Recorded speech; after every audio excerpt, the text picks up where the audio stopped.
everyone, and welcome to Groomapedia. I'm your host, Margaret Pagic from Botany Bay Imports. This is a podcast for anyone interested in animal grooming.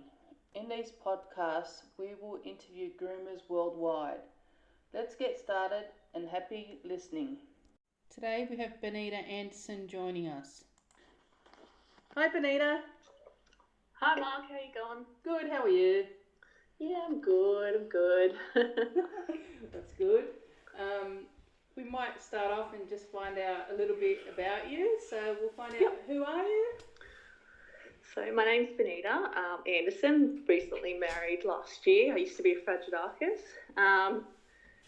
I've been in the industry since I was 12, washing dogs on the weekends. I don't know if it was illegal or not, but I still did it.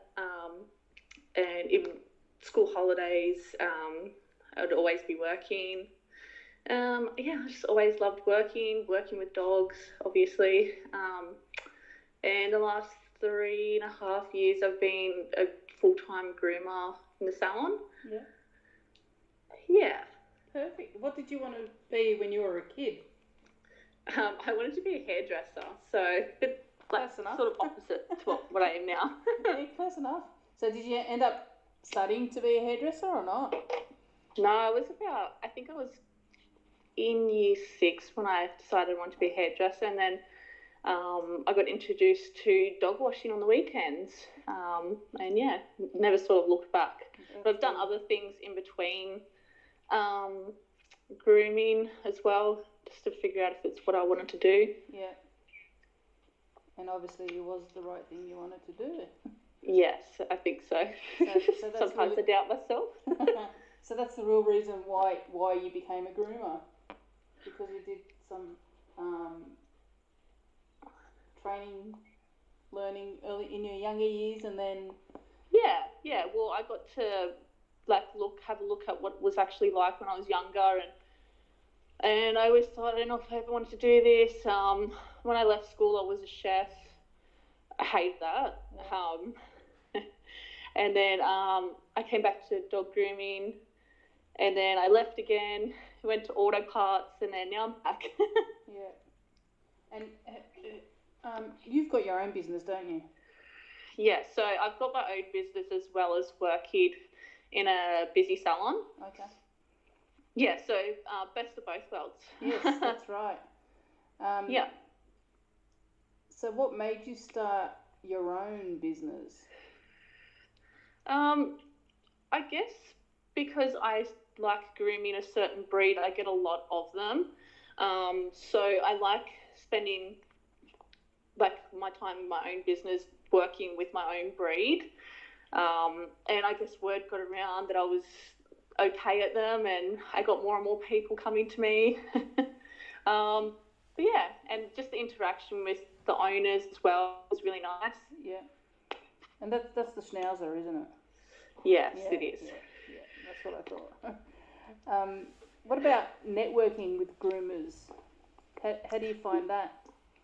Yeah, most of the time I've been pretty lucky. I've made a fair few friends in the industry. I don't really have many people that I don't like, or vice versa. Not that I'm sure of, not that I know of anyway. I suppose. But yeah, it's been fairly good. Yeah, I suppose you've got one favourite one. Yes. Alicia? Yes, Alicia would be my favourite. That's what I thought. How about seminars? Did you attend many seminars over the years? I've actually only ever gone to one. Oh, wow. Not that I don't want to, because I'd really love to, but I've only ever gone to Alicia's, and I thought I actually learned a lot. Yeah. It was really good, and getting to know other people instead of talking through Facebook. Yeah. It was really good. Yeah. What about some of your achievements? I don't have a big achievements, but some of them would be the Dogs on Show comp last year. Oh, yeah.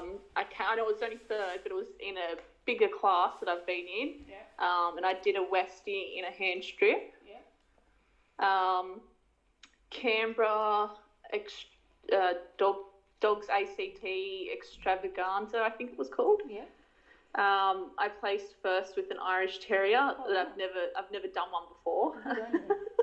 Good on you. And I got really good critiques, and then coming first with my poodle in the intermediate class was really surprising too. So that was probably my bigger achievements. Yeah. What about the experience in the grooming ring? What was that like? It's amazing. I love it. Yeah. I love being in there and talking to people while I'm working and joking around, being silly, And me and Alicia always seem to be near each other or next to each other, and we always make faces at each other and just that's a good thing. Be silly. A good thing when you're next to someone that you know and have a bit of a giggle. Yeah. Mm. Yeah.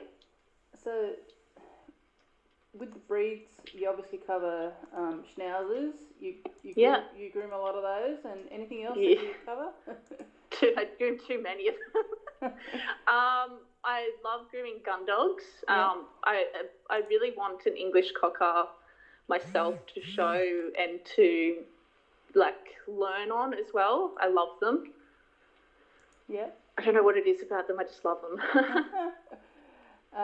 What about some risks as a groomer? Have you made any risks? I guess having my own business as well as grooming full time,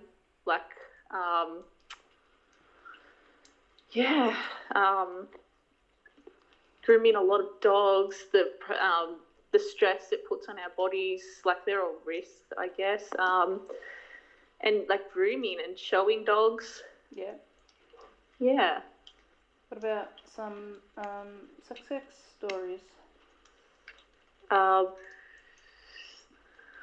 Oh God, I don't really have many. What about in the dog show world? Because you show dogs as well. Yeah. So, I'm very lucky to have been given the opportunity to own my first dog, and I was a nobody. So it was good to actually have someone that trusted me with their show dog. I did have two show dogs, but I only have one now. Yeah. But we've done fairly okay. We've gotten a few class and groups and a few best of breeds. But it's a big thing for me being trusted with a dog. Yeah. And how old were you when you started to show dogs? I've only been showing in the last year and a half. Okay. Yeah, so that's only good. Just recently, but I always knew I wanted to show dogs. Yeah. Yeah. And do you travel we can't travel at the moment, but before that, were you travelling far to go to these dog shows or? Not too far. I think we went to a few South Coast shows and just mainly around Dogs New South Wales showgrounds. Yeah. And a few Hills Club. Yeah. And it's not too far. We kind of I was planning to do a few country shows before everything got shut down, but yeah. It would be nice. It's a real bummer what's happened, isn't it? Oh yeah, it's horrible. Yes. So who is your worldwide mentor? Well, that would be Alicia. She's probably the reason why I am a groomer. Yeah. Thanks, Alicia. That's right. Yeah, so she got me into grooming when I was young, and yeah, she taught me most of everything I know. And I don't think I'd be half the groomer if it wasn't for her. Yeah. I look up to Wendy Rooters. Yeah. It's just so nice that she knows every breed and she can groom them to standard and do a beautiful job. Same as Alicia. Yeah, two good groomers they are. Yes, they are. Wealth of knowledge, Wendy. Also, idolise Sharon and Mel. Oh, yeah. They're both awesome groomers. Yeah. Both good as well. Have you got any tips for beginner groomers who are starting out? everyone's different. Everyone does things differently. Everyone grooms differently. Yeah. Take it slow, patience. Don't bend over backwards for anyone. Yeah. Anyone, like even your employer, owners, people you work with. Yeah. Perfect. So Yeah. is anything else that you want to say, Bonita? Don't think so. Perfect. That's about it. It's been great hearing your story.